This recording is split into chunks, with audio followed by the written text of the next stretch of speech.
Hello, everyone, and welcome to episode 93 of Generation GC, Secrets from the Chronicles of Life and Death, Good Charlotte's third album, released in 2004 with Gauraa Shekhar. My name is Molly Hudelson, once again, and as always, I am your host, as well as the producer, creator, and editor of this podcast. Last time, we talked about the story of my old man, From the Young and the Hopeless. On our next episode, we'll be talking about a song from Good Morning Revival. I wanted to say thank you to everyone listening for staying with me. This episode is coming out a few weeks later than planned. I've just had a lot going on in my personal life. I'm getting knee surgery in a few days, and obviously that's rough, but it's going to be something that's really, really helpful for me in the long run, and I cannot wait to just be more mobile, be recovered, less pain, be able to do a whole lot more, and I am super happy to be working on this episode and getting this episode out to you right now. Gauraa Shekhar is the founding co-editor of No Contact. Her essays, interviews, and fiction have appeared in Literary Hub, The Toast, Volume 1 Brooklyn, The Rumpus, Nimrod, Sonora Review, Craft, and elsewhere. Gauraa's debut novel, Notes, is forthcoming from Word West Press in late 2022. You can find her online at Blood and Gauraa and GauraaShekhar.com. If you've been listening to the show for a while and you're thinking to yourself that the name Gauraa Shekhar sounds familiar, that's because it probably is. Several years ago, Gauraa wrote a personal essay about Good Charlotte that I have cited in a handful of episodes. It's just really, really lovely, wonderful piece, and I am super excited to have her on the show. I also want to say that I love having guests from all around the world and from all different backgrounds on Generation GC. If English isn't your first language, that's okay. As long as you're comfortable holding a conversation in English, you're good to go. And different backgrounds doesn't just mean location or ethnicity. It means ensuring a varied gender and sexuality representation and representing fans of different ages and fans with your own unique life experiences of any sort. If you're listening to this and you're thinking, hey, wow, I want to be on this show. I have something to say. I want to share my perspectives. Hit me up. Reach out. I'd love to hear from you.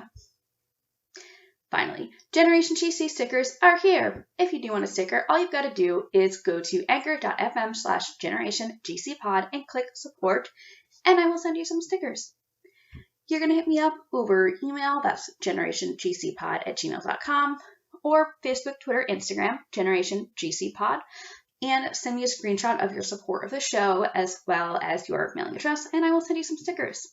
All that money goes right back into helping me make the show the best that it can be, helps me print and ship the stickers. It also helps me get equipment that I need, like a laptop riser so I can see my screen while I record, cables, chargers, new headphones. It also helps me with just things I need around the office, like notebooks, pens, Post-its, that kind of thing, just to stay organized and help me brainstorm and keep on top of everything. Well, that is about it for our intro, and now on to episode 93. So today we are talking about Secrets, which is track 8 on the Chronicles of Life and Death, Good Charlotte's third album released in 2004. Track 7 is Predictable. Track 9 is The Truth. And I don't know about you, Gauraa, but like as I was thinking about this track listing, it's kind of an interesting juxtaposition just with like the emotions they share.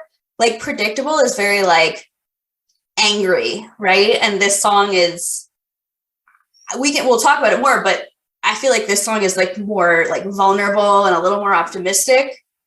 And then The Truth is like, I don't know, like desperation almost. It's just an interesting like cycle. Yeah, absolutely. I feel like this album, like by and large, leans into the concept albumness of like life and death. And it's funny because like I was just looking at the track list again this morning, and it's funny that like the first half of it is just like pretty much like it's like it's almost like angrier, or it has like more angst to it, and then it sort of like mellows out at about this point. And with Secrets, and then it goes into The Truth, and I think there's like It Wasn't Enough and Mountain, and it's sort of just like I think it like kind of like is trying to like approach the mellowness of adulthood and like kind of verging towards like death a little bit. Okay. Well, especially if like, I mean, obviously there's the two versions of this album, but especially, oh yeah, of course, I guess really either version, because the death version, of course, you end with Meet My Maker, which, you know, literally about death, right? And then the life version, you end with Falling Away, which is like, I mean, it's also, I think, a song about an ending, but a different type of ending. Yeah, definitely. And we'll, yeah. I was just going to say, like, just the idea of what you said about like a concept album of like life and death. Some of the reviews talk about that a lot. And I had a lot of fun finding reviews for this because I found some reviews that I hadn't even read before. Yeah, definitely. I mean, I think it's interesting because this was like the follow up to their like big album, and I feel like Young and Hopeless was sort of like them sort of, you know, debuting. It wasn't their debut album, but it was like kind of their debut album because it was like the first thing most people heard from them. Yeah, because it had their like first hit, right? And I don't know. They were a very different band on that album as opposed to on Chronicles, and it caught most people off guard, that little turn they took. And I saw a lot of reviews were calling this the sophomore slump, which is funny because it wasn't the sophomore slump, right? Yeah, right. But yeah, it's sort of like people weren't like very happy about this album. No, and it's like, I mean, this is such a theme throughout their whole career, but like.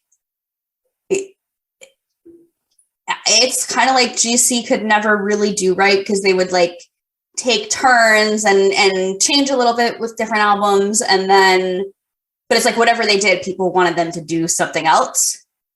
But then you would see some bands do the same thing for a few albums and people would get sick of it. So I don't know, like, what are you supposed to do?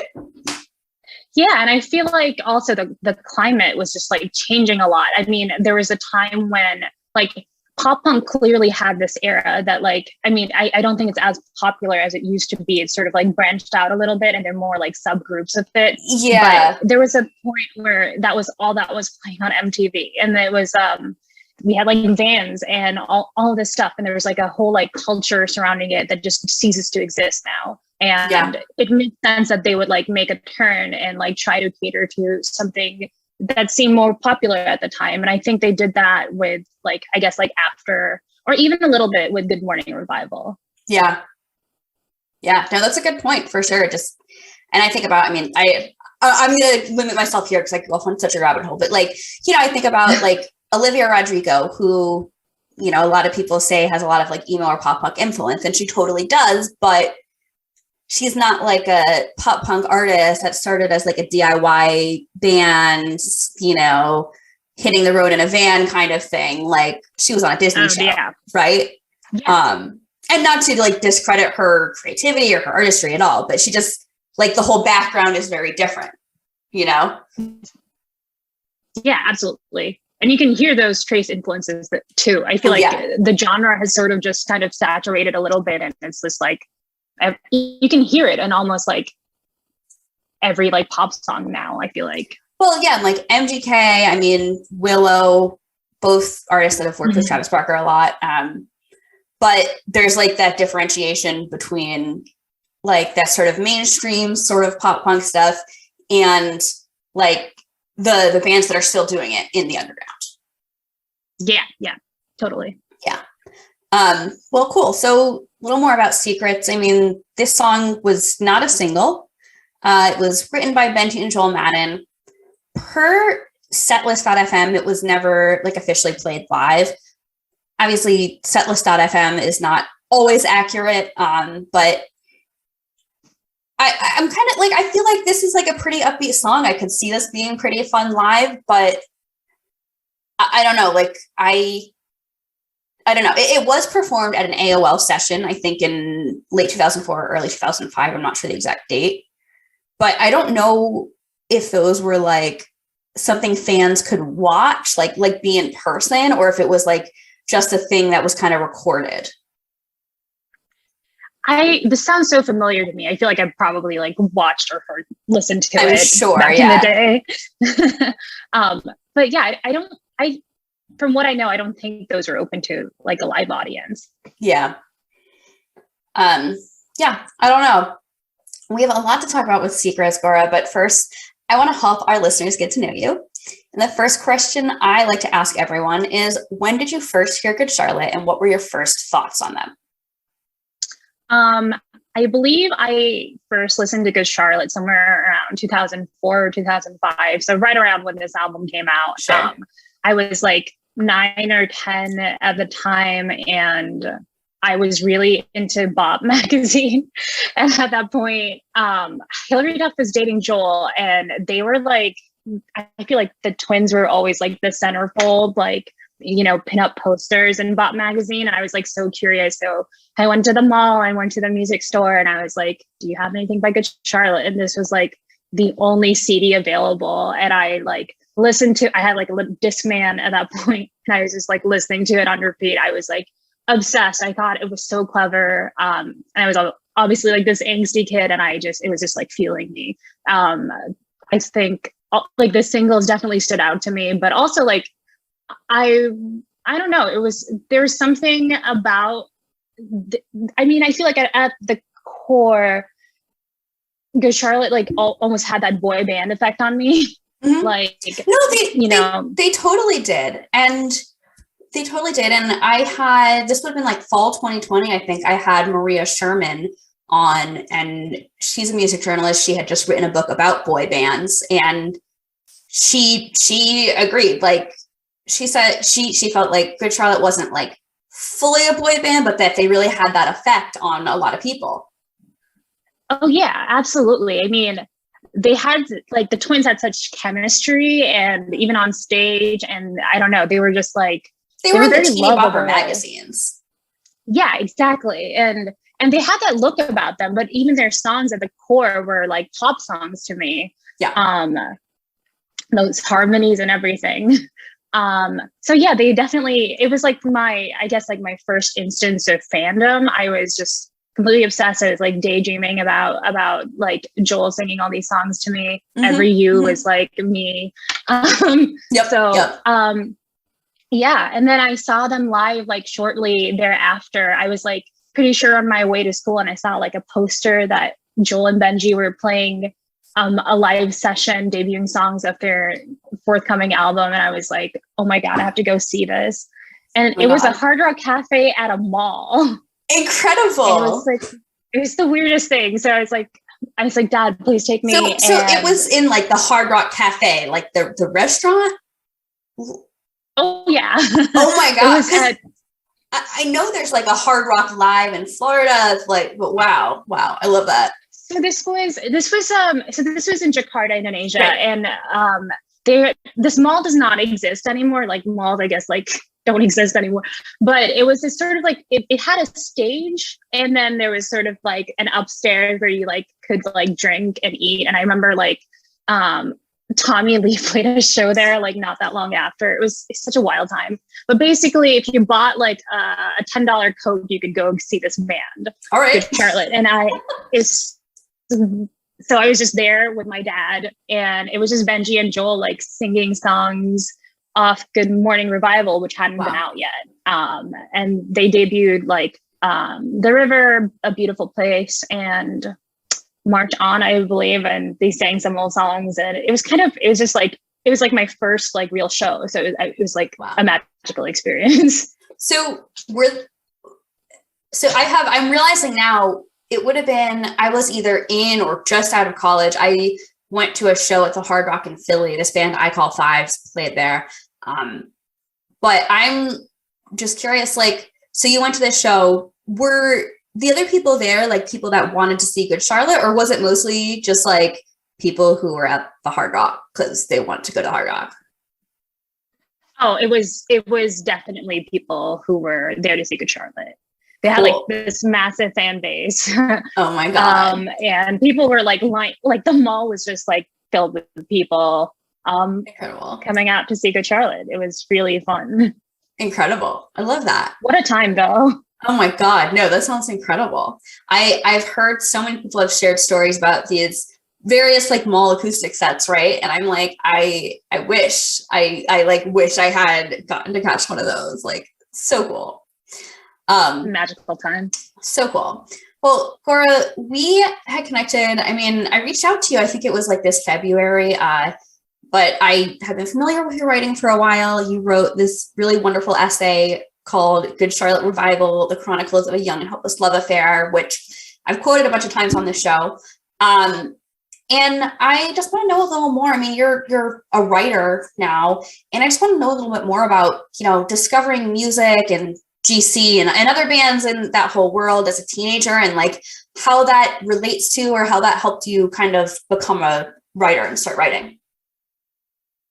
Yeah, absolutely. I think I like didn't really know what I was getting myself into, but it's like I think shortly after I saw them live for the first time, I was just like really just obsessed, and I like started listening to all these interviews with the band, and I think I so vividly remember one interview that was like, I feel like it was on Paul's birthday in like 2005 or something, and they were talking about the Smiths, and they were talking about the Cure, and they were talking about how much they hate Pearl Jam and all this, all this drama. And I don't know, I was just suddenly like hungry for more. I was so curious, and I started listening to like Minor Threat and Social Distortion, and I was just like really just like, I feel like they were just like my gateway for like a lot of this culture.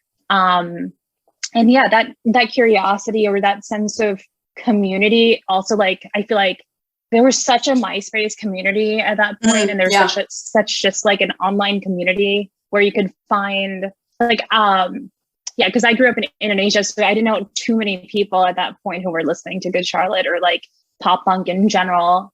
So it was nice to find that community, and I was kind of just like eager to find out more. I think that really like opened a sense of curiosity in me. And like, as for how this connects to writing, I guess I really just like, they really made me want to be a musician more than anything. Like I really wanted to be in a band.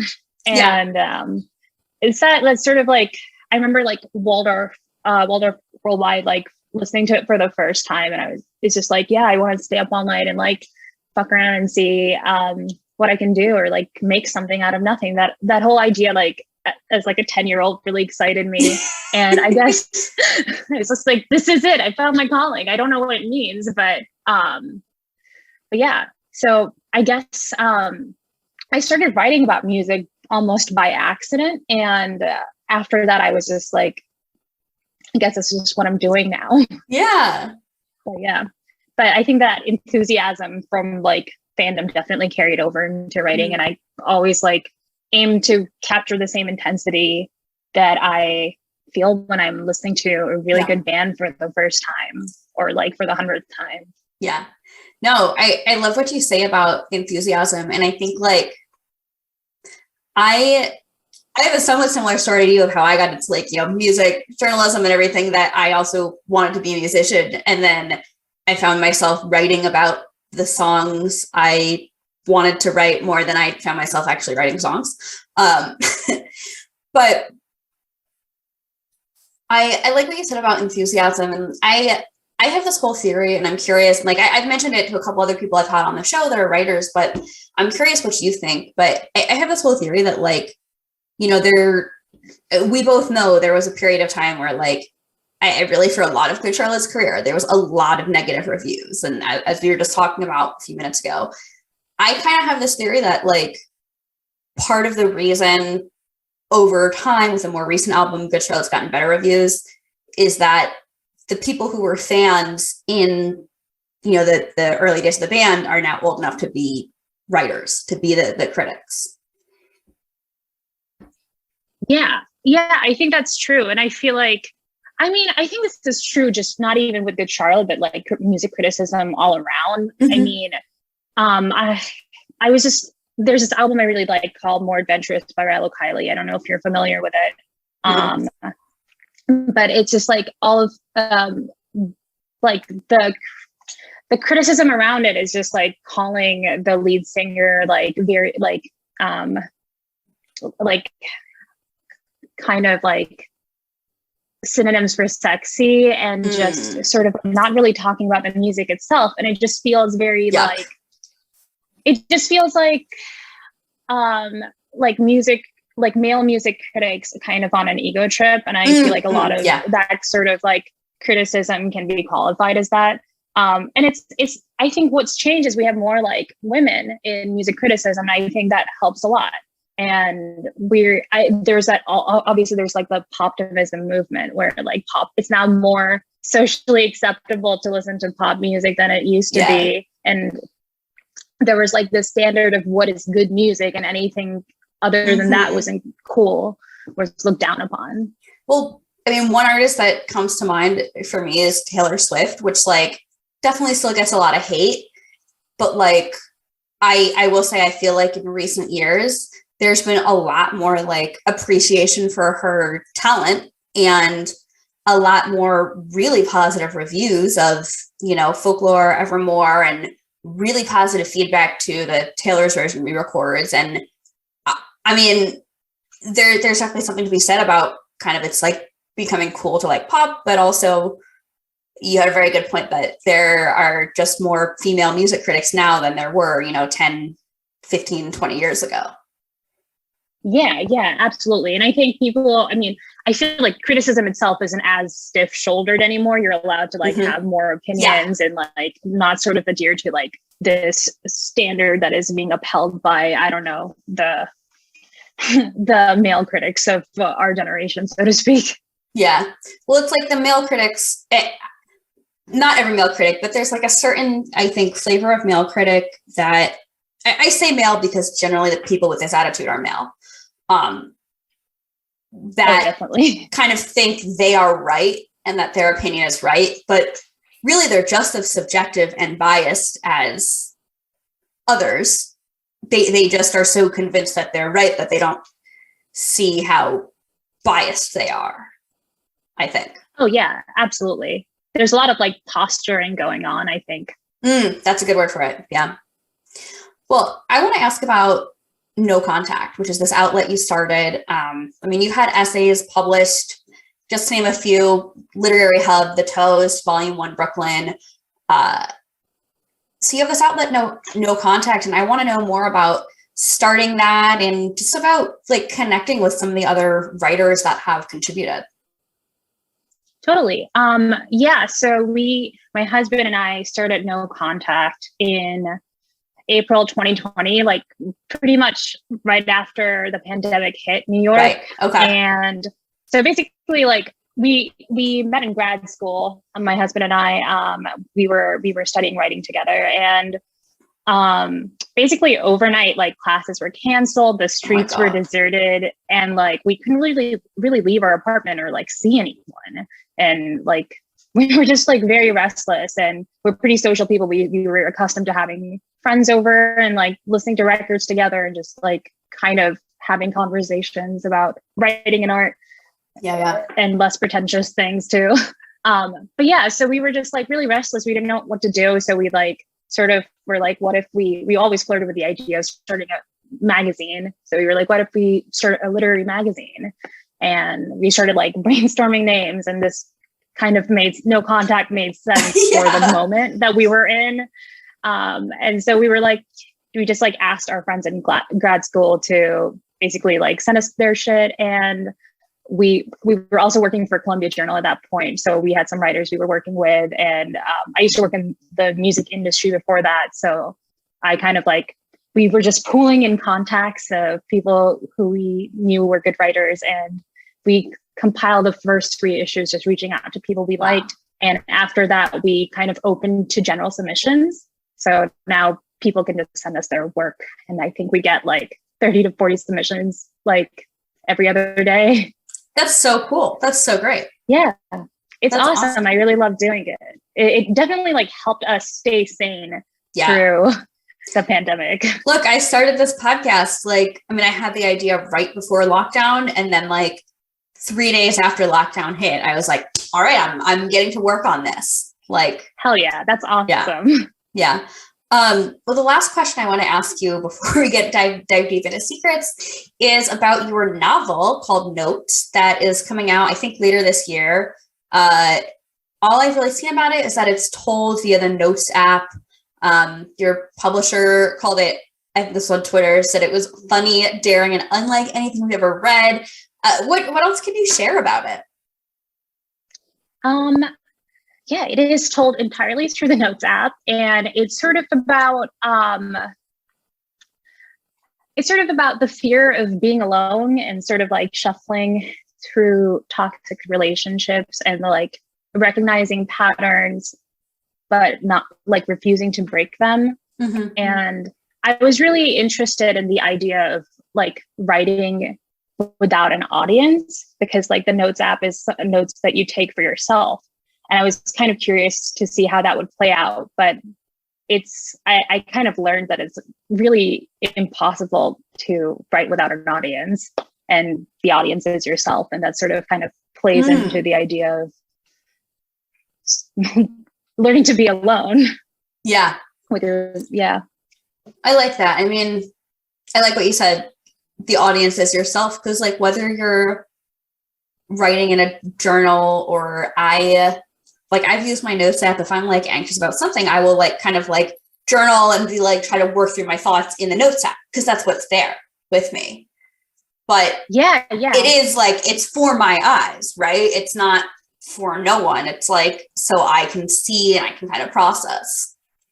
So that's I'm my audience there. Yeah.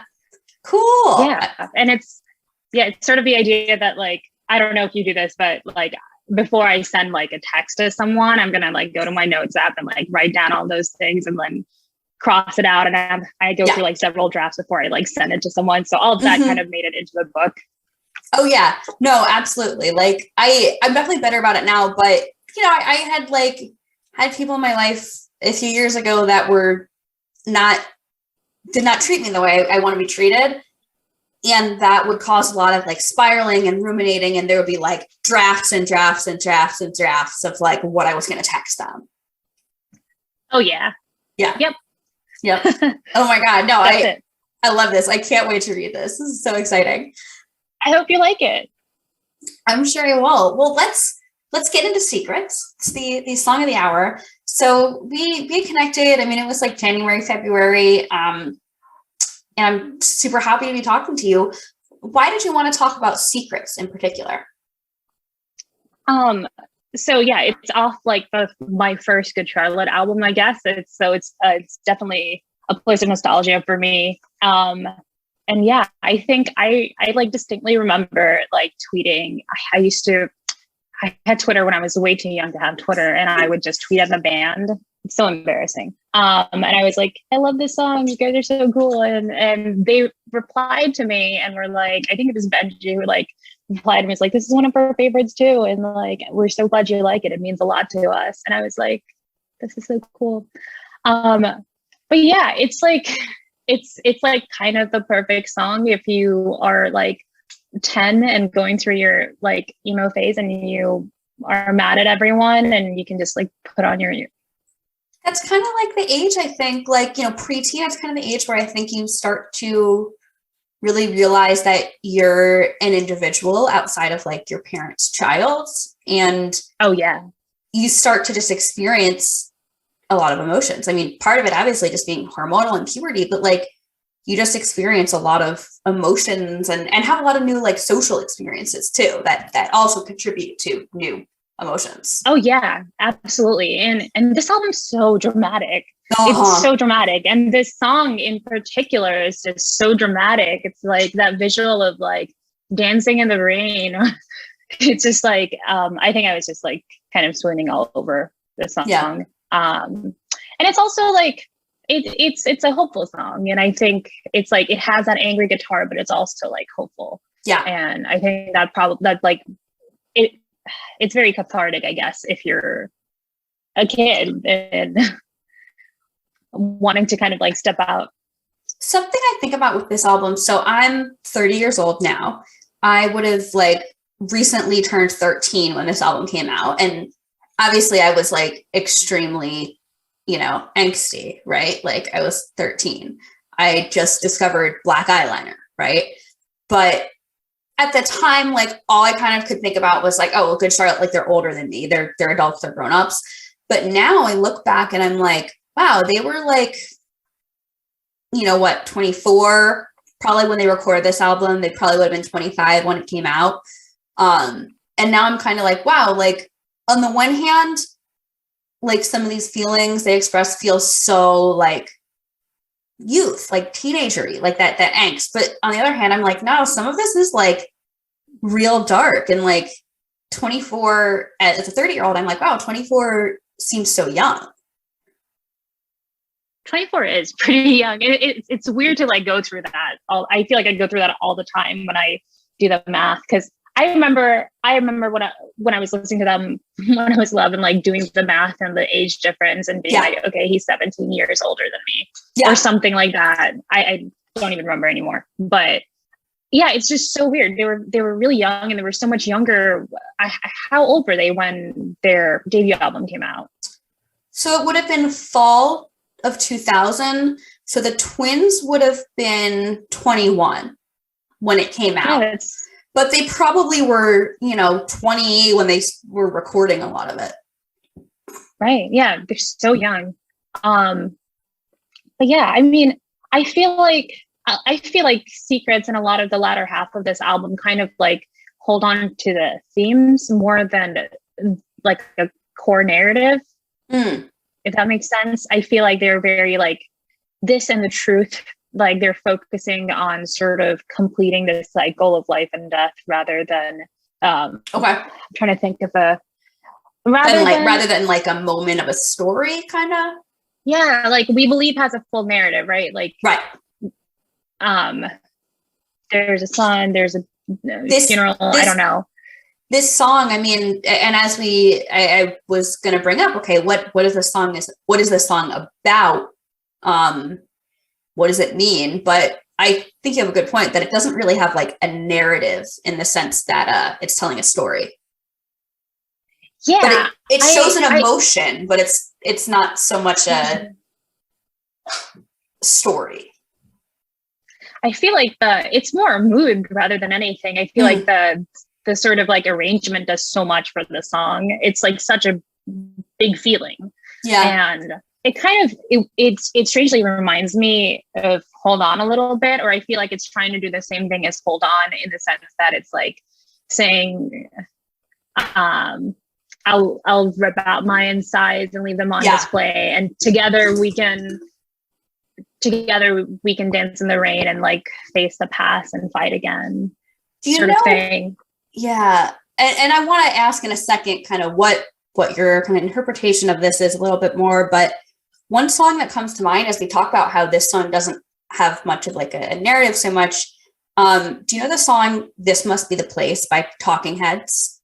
Yeah, of course. Great song. So one of the things that when writing it, he wanted to write a love song without any narrative elements. Was like the whole thing with writing that, like about the feeling, about the mood, but without like narrative elements. So that comes to mind a little as we talk about this song. I mean, we've talked in terms of what the song is about. You said mood is a good word. When we think about like interpretations of it, I mean,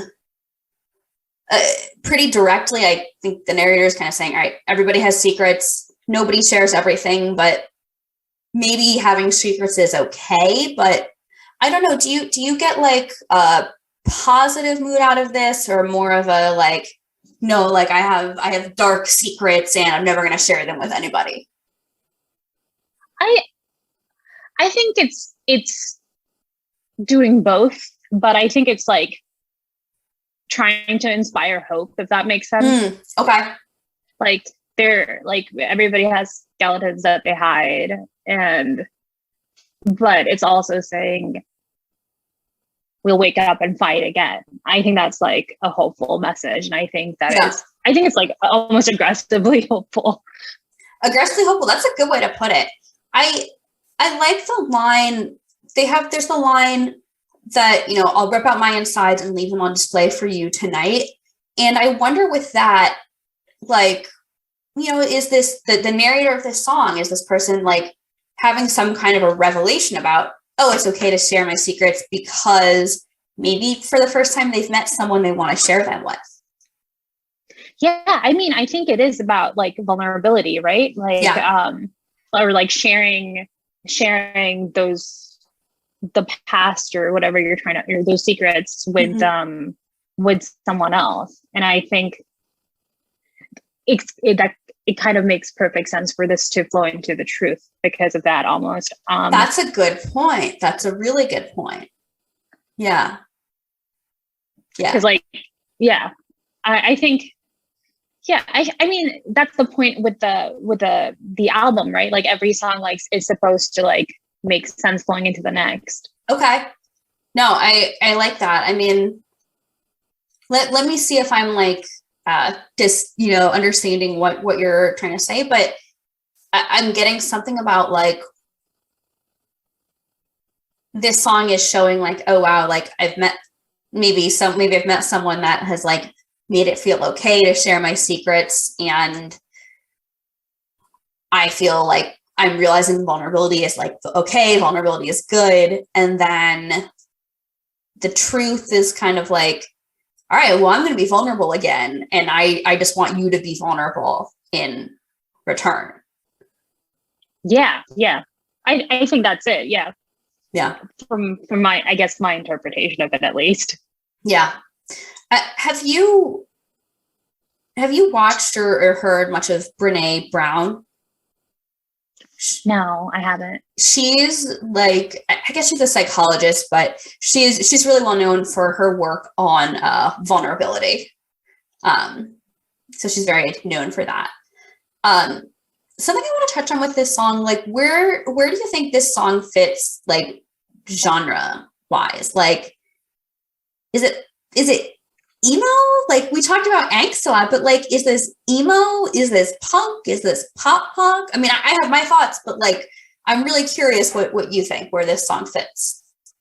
I think there was a review that called this genre suburban breakup punk, and I'm like not really over that. I thought that was great. But I don't know. I still feel like this is a pop song with like kind of like a sort of like emo shadow. I don't know. I feel like they're clearly like leaning into Billy's Level 27 like emo. This whole album is like so goth, like so Billy. Yeah. Oh yeah, absolutely. And it's just like so perfectly 2004. I don't know, like mall emo pop, somewhere around there. Mm-hmm. I think I wrote down alt goth rock, but I think you have a really good point about this song being very pop, and like that's something you really can't ignore when talking about this song, that like it's very pop, and like, possibly if you change the arrangement a little, put things in more of a major key, this could have been like a radio single, right? Like yeah. Yeah, definitely. In terms of backstory for this, I really did not find any backstory on this song. But I'm always like, oh, I want to find a backstory. I want to like either hear like what inspired a song, or like any stories from recording. But I think with this, I'm like kind of okay that it's a mystery, because the whole song is secrets. Yeah. I'll also acknowledge, like, Googling Good Charlotte secrets interview. I mean, nothing really comes up, because secrets is just a word people say, right? So it was a little hard to like, I mean, I sorted through like so many pages of Google results, but it can be a little hard to figure out. And with any song that's like just a common word name, it can be a little hard to figure out, like, okay, what's about this song and what is just, some interview where they use this word. Totally. No, that makes sense. Yeah, I couldn't find anything on it either, except for that memory. I like tried to like search for that tweet that Veggie tweeted at me like 2 decades ago. I don't know, it's been forever. Yeah. And it no longer exists, but they did say it meant a lot to them. I think he might have changed his Twitter handle at some point over the years. Like, I think he was Benji Madden at one point, and now I think he's Benjamin Madden. So cool. I don't know. I will say I remember from the early days of Twitter, like getting the text notifications, like where you could like set up that. and you would get text notifications, and then you could like text to tweet. What a time. What a time, yeah. And I definitely would get like texts of like every time Good Charlotte tweeted or any member of Good Charlotte tweeted. Oh my gosh, that's amazing. Yeah, it was incredible. Well, Gauraa, do you have any memories or stories that you want to share about secrets? No, I think that was like my major note, the tweet moment shared with Benji. Pretty incredible. I mean, that's hard to beat. Yeah, no, but I definitely remember carrying the liner notes of this album to school every day and just like going through them like it was like the novel of the millennium. And I don't know, I was just like really obsessed because it had all the artwork from like, I think it was like all Billy's artwork. I was like trying to trace it. I was like trying to like memorize all the lyrics. It was a great time. I that's something I miss, is just being able to like look at liner notes. I mean, nowadays, like I hear something new that I love, and like, yeah, one of the first things I do is like I'll go and like read the lyrics online. But I don't know, liner notes for just having that physical thing was really special. Yeah, absolutely. I miss that because like nobody's buying CDs anymore, and it's like record sleeves are not exactly the same. It's like this giant like booklet. I buy CDs still sometimes, but like because I want the physical thing and I want to look at the liner notes. But like the last Angels and Airwaves album came out in September, and like I pre-ordered the CD and some stickers, and I spent $60 on a hoodie. But like I wanted the CD because I wanted to look at the liner notes, but I haven't listened to the CD a single time. I just like I wanted it. Like I wanted the thing, you know.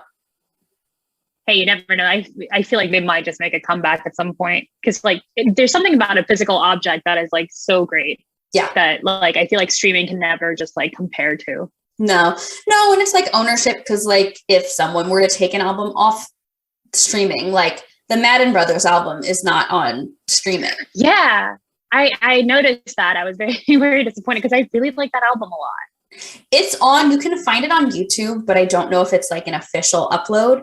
The only like, because I've done one Madden Brothers album, although this has like come up a few times, one Madden Brothers episode, although this has come up a few times, is the theory I have is just like label issues, or, you know, whoever owns the rights, some issues with that, but who knows? Yeah, I definitely have been on YouTube streaming that. Yeah. Well, I also like to talk about other Good Charlotte songs the track relates to. You mentioned Hold On, which I think is great. And I really liked what you said about kind of the segue into The Truth, which is like kind of showing vulnerability and wanting another person to show vulnerability to you. One that comes to mind for me is Face the Strange, which was I guess a B-side from Good Morning Revival. I think it was like a bonus track on one of the CD singles or something. But in one of my favorite GC songs, but that song is also about is specifically about facing kind of those weird or difficult or dark parts. Yeah, it's also like, I think similarly conceptual. Yeah. I really like that song a lot too. Yeah. The bonus songs. Yeah. Well, let's read some reviews. We have, I will say, in general, this album did not get very good reviews. In general, Good Charlotte has not gotten, especially for the early part of their career, did not get very good reviews on the whole. But this song seemed to get decent reception. So AllMusic gave the album 3.5 out of 5. They also had a user average rating of 3.5 out of 5. Joel Madden has also matured since The Young and Hopeless. His newly developed husky tenor suits him well on the more introspective material, but can still belt out the rousing punk pop choruses of Walk Away, Predictable, and Secrets. Rousing. Yeah. I like what they said about the husky tenor, because if you think about how he sang on the first album versus this album, it's definitely, his voice got a little deeper, huskier. Yeah, no, that's totally true. And I didn't think about that until now. Yeah. Because, I mean, that makes sense if he was like 20 when he recorded the first album and 24 at this point. That checks out. Yeah. Entertainment Weekly gave this album a B+. They said, modest moshers are only a fraction of their repertoire now. Instead, they're a surprisingly awesome and diverse modern rock act capable of aching new wave sob stories, Ghost of You, mopey emo, Secrets, and lots of angst-ridden suburban breakup punk. Aided, oh God, I love this sentence. This sentence is so good. Whoever wrote this sentence, I mean, you deserve an award. Aided by the fact that lead yelper Joel Madden always sounds as if someone just ran over his dog. Oh my God. Oh my God. Incredible. Incredible. I don't like it's very harsh. Yelper. Yeah, I'm like, it's extremely harsh. That is, and I don't think I agree with it, but I'm like, I sort of get where they're coming from, but I'm also like, that's very harsh. I hope you're okay. It's kind of an incredible sentence just for like the choice of words. And like, I just want to know what caused this person to think this and say that. yeah, definitely sounds like a personal vendetta at that point. Yeah. Oof. But also, like, speaking of their dog, like, I wish there was more of a Cash Dogs song on this album, because I feel like they had that on Young and Hopeless, and then that's sort of because like Wondering, I think, was written about Cash Dog, which blew my mind when I found out, and I think they recorded him barking in Day That I Die. Yeah, it was really fun.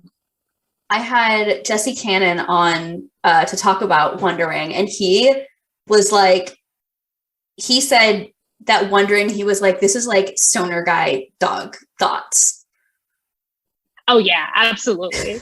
In the best way. Oh yeah, in the best way. No, and I know that Joel has German Shepherds, and I know Benji has, I think Benji has like 4 rescue dogs. Like he's got several. Let's get back to these reviews. This one from Space City Rock, I'm pretty sure like a lot of these reviews I had read before and like quoted when we talked about other songs. This one from Space City Rock, I was super happy to find because I don't think I had seen this review before. So, once you've hit the big time, playing in your high school band, become ridiculously popular, been featured on the covers of magazines from Here to Kingdom Come, have 2 hit records under your belt, and been showered with equal doses of adoration and criticism, what do? Well, obviously, you craft a complex, ambitious song cycle about life and death. Duh. Actually, I'm not kidding. With their latest album, The Chronicles of Life and Death, teen hero pop punkers Good Charlotte have jumped feet first into the realm of the concept album. Of course, sometimes the lyrics are just too cheesy, even for my inner child to tolerate. Secrets, for one, is so hopeful and so focused on standing up and believing in all that good stuff that even its faux creepy imagery can't save it from being a candidate for a feel-good teen special on Nickelodeon someday. Definitely very harsh. Very harsh. I kind of get what they say about, I mean, feel-good teen special on Nickelodeon. I'm like, I feel like they say that implying that that's bad, but I do think of like, you know, what you said before about how much of a pop song this is, right? Oh yeah. But I think this person was definitely writing from a place of pop is bad and pop is like immature. I kind of get that vibe from that sentence. Like it pop is for sounds like teens. It was written. Yeah, it sounds like it was written in 2004. Yeah, exactly. New York Post did this, like, it was kind of like a big article that was like interviewed the band and sort of like reviewed and talked about the album. They said the disc is at its best when it's wrapped in the snap and crackle of pop songs such as I Just Want to Live, Secrets, and The World is Black. Those tunes, bright and fast, make up for the sappy mosh mush ballads that also pepper the record. I love how much mosh is just thrown around. There's like modest moshers, which yes, is a mouthful, and mosh mush ballads. I think there was like, I don't know, maybe there was the pressure to like use words that sound cool, and like mosh was really associated with, you know, concerts and Warped Tour and punk shows and everything, and this whole scene. Yeah, I think it's the idea. I feel like people were so protective about the scene that Good Charlotte felt like the kind of band that was writing pop songs but dressing like the scene, and people were very, very divided about that from like the get-go. Yeah, divided is a good point about it. Plugged In by Focus on the Family included this under pro-social content. So that's their section where they basically, I mean, I'm sure they have a more eloquent way of describing it, but basically pro-social content is where they say like what parts of a piece of media are like acceptable for your good Christian, conservative, you know, well-behaved children. And they said, rather than live a lie, a man braces for the truth and is willing to work through relational secrets. I had no idea what that was, but now that I have some context, that's kind of amazing. Yeah. I Plugged In, there's another one just like this too, but it's interesting because they've reviewed a few of the GC albums, and like kind of the theme is like they like when Good Charlotte talks about hope, which they do a lot, right? And they like when Good Charlotte talks about God, you know, and having faith, which comes up quite often in their music. They don't like when they talk about like rebellion, like the review of The Young and the Hopeless on this site, I think said like called out the anthem for saying that they didn't like high school. So it's ridiculous. They're kind of like Good Charlotte's kind of divisive, you know, in the Plugged In Focus on the Family world. That's so interesting because they always, I mean, that's the thing. They always felt like a pretty like family safe, like clean band because they were fairly religious. They had like several songs about their mother, and like, I don't know, they were like family oriented in their lyrics, I think up until like almost like every album. And they had like tattoos of, you know, Jesus on their bodies. And so I'm like surprised that, I don't know, that like talking about rebelling against high school was like a thing for certain communities. Yeah. But well. Yeah. Well, we're going to read one more review and then we'll read some fan comments. Stylist gave it a B- and said they've swapped The Clash and Minor Threat for The Cure and Morrissey, which, by the way, I think that exactly is what they did, and that I think is very intentionally what they did. Like Joel Madden like loves Morrissey. Defiant cultural commentary for morose internal reflection. This isn't entirely unrewarding. Secrets and Mountain are fine addition to their open-hearted mall punk catalog. The former is what the Maz Jerry Finn collab should have sounded like. I agree with that. Yeah. Mall punk, that's another big word that was used like around this time. Mall punk. I feel like it's still used in mostly the pejorative because they're talking about like, when people talk about mall punk, they're talking about like Good Charlotte and My Chemical Romance and Blank and Simple Plan. Kind of like, Simple Plan. What happened to them? They put out a new album yesterday. Oh, really? Really? I had no idea they were still making music. They're on tour with Sum 41 right now. They put out an album yesterday. Yeah. Wow. Yeah. But they had been touring a lot, but like their last album before this was like 2016. And the one before that, I think, was like 2011 or something. I remember that one. I just didn't think they did anything after that. Oh yeah. Yeah, no, like they've toured. Simple Plan has definitely toured more than Good Charlotte in the past like 5 years. Like Simple Plan has toured a ton. Wow. Yeah. That's wild. Yeah. Let's read some comments from song meetings. Pumpkin Queen said, "This is such an awesome song. It completely captures something that we've all been through, and I find that pretty darn cool. It's reassuring in a way." Scrap That said, "I hated this song. It took me about 7 times to realize it was good."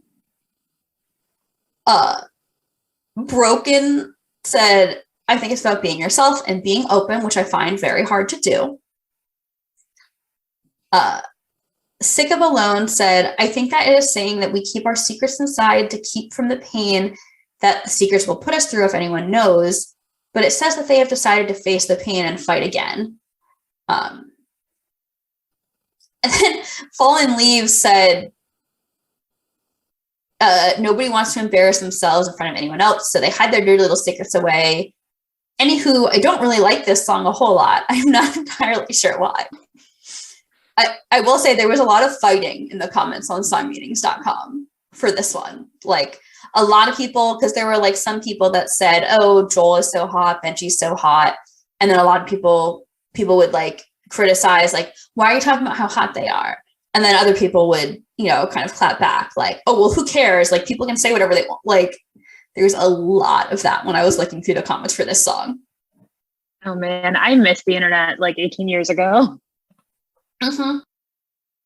Well, now it's like, I mean, I guess TikTok comments can be pretty vicious, but I feel like TikTok comments are a lot more in real time even than like song meetings comments were. Oh yeah, absolutely. Yeah.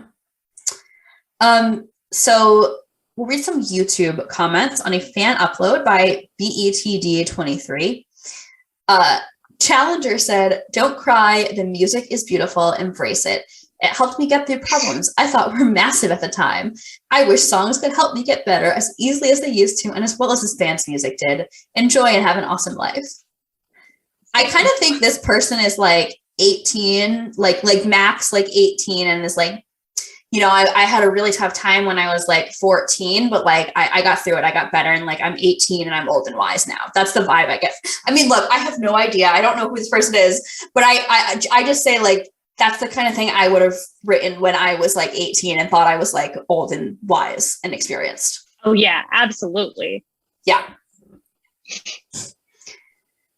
Morale said, "If I was introduced to GC for the first time today, I would think they totally sucked, but I would have died 1,000 times over for this band when I was in the 5th and 6th grade.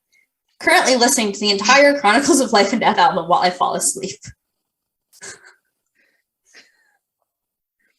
Cool. Yeah. So the last one I want to read is from Eduardo for Coffee. "For any Aussies out there, can anyone else hear Jebediah guitar riffs from Ski Trip 1997? I'm guessing it was sampled from Jebediah." So I don't know if you got a chance to listen to this song, but Jebediah is a band, and they have a song called Ski Trip. Were you able to listen to it? No. I was having a hard time decoding that last comment. I did too, but I was like, all right, I gotta look into it, because sometimes people like mention, "Oh, this sounds like some other song," and so I looked it up. I hear a little of like the melody of the guitars in the intro. It does sound relatively similar. I don't think it was sampled, but I could hear a possibility of like they knew this song and they were trying to like be inspired by it, but I don't hear it as close enough that like it was sampled.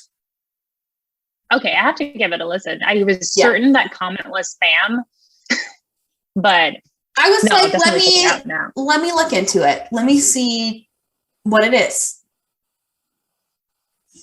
Well, Gauraa, this has been so awesome. As we wrap up, I would love to know, how has Secrets held up for you over time?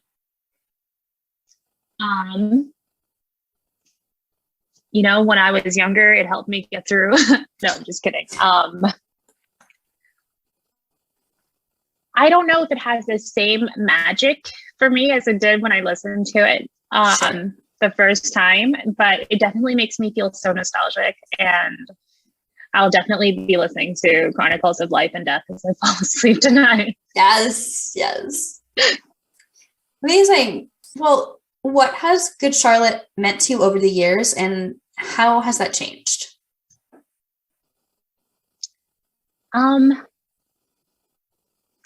Yeah, like they were my first band that I was like obsessed with, and they'll always hold that like special place in my heart. They like introduced me to so much, and I don't know, I feel like I just like learned so much watching all the documentaries, and I don't know if you remember Past Future Generation. Oh yeah, that was the whole thing. That was the one from Japan, right? Japan, yeah, absolutely. But yeah, I mean, I think I learned what it's like to be like a super enthusiastic fangirl, and that I feel like I still have that sort of intensity in me that I like feel towards other things now. I obviously like am not as, I sort of like stopped listening to Good Charlotte after Good Morning Revival, but yeah, they definitely hold like a really like special place in my heart, because I don't know, they were like my first band. Yeah, I don't know if that made all that much sense, but no, I love that. Do you have any last words about Secrets, about Good Charlotte, or about yourself that you want to share?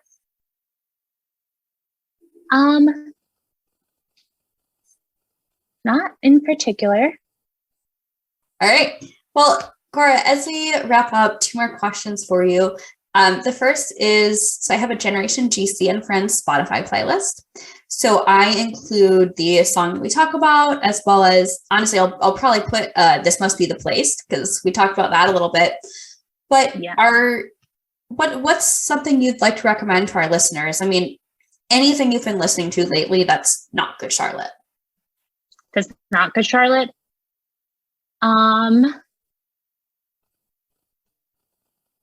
Scott Street by Phoebe Bridgers. Perfect.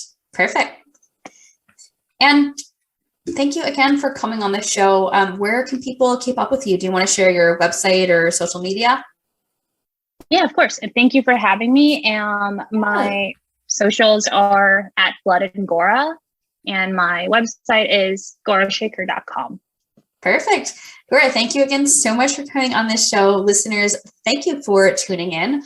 Last time, we talked about the story of my old man from The Young and the Hopeless. On our next episode, we'll be talking about a song from Good Morning Revival. My name is Molly Hudelson once again, and as always, I've been your host, as well as the producer, creator, and editor of this podcast. You can follow Generation GC at Generation GC Pod, P-O-D, on Facebook, Twitter, and Instagram. And you can follow me, Molly, at M Hudelson, M-H-U-D-E-L-S-O-N, on Twitter and Instagram. Thank you for tuning in, and be sure to stay tuned for more.